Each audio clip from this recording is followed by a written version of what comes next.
Hey, SPC-209, final exam, part 2. For some reason, my computer locked up and the video was locked. We're going to pick up at chapter 13. It's a two-parter, two. It's a sequel. It's final exam review, part 2, the quickening. Okay, chapter 13, small groups.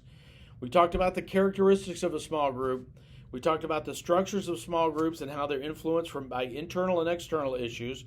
And we went over some of those, okay? We talked about their characteristics, including interdependence, shared identity. We talked about small group functions, the advantages of working in small groups. And then we talked about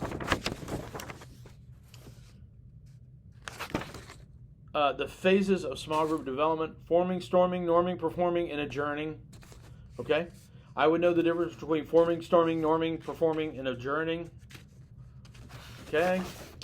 And then we talked about problems you may confront, groupthink, conflict. And remember, conflict is not inherently bad. The fact that you have conflict indicates that people are engaged. Chapter 14, leadership and leaders in small groups. We talked about the difference between leaders and leadership. We talked about how leaders are chosen. We looked at leadership styles. There are thousands listed in the book. Read the book on leadership styles. It's in chapter 14. If you haven't read that already, go back and do it. We talked about leadership and its relation to power. Okay? We talked about group member roles, task roles, maintenance roles, and disruptive or individual agenda roles. If I was to throw out, say, an information giver, that's a task role. If I was to say the stage hog, you should know that that's a disruptive role. Okay? We talked about group problem solving, the components of problems, the steps to problem solving: define, analyze, generate solutions, evaluate the solutions, and then implement and assess the solution. We talked about the leadership functions in problem solving. That should be familiar to you: consensus voting, compromise, and authority rule.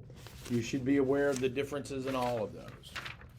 All right, we're around to the corner. We're headed home. It's the last item, chapter 15 and 16. This was where we tried to move this course into the 21st century and talk about by starting with the 15th century. We talked about the 8 major changes and major turning points in mass communication, starting with the 15th century in books and going to the 21st century with streaming and the death of mass culture. Okay?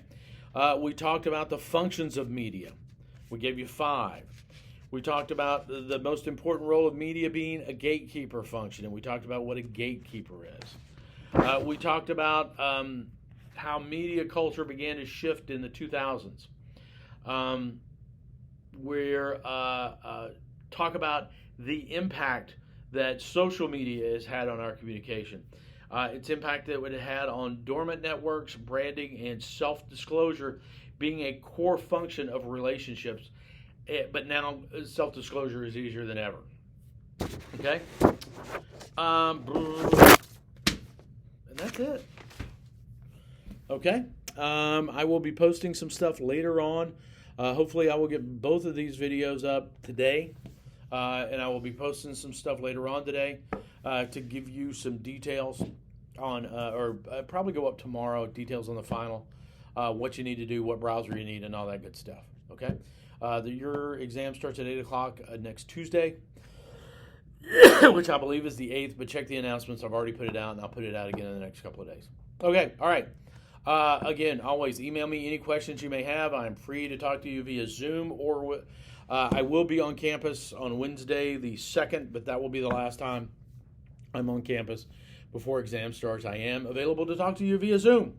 So if you want a face-to-face, we'll have to use some of that mass social media that we talked about. All right, everybody have a good day. Stay safe, and we will be in touch.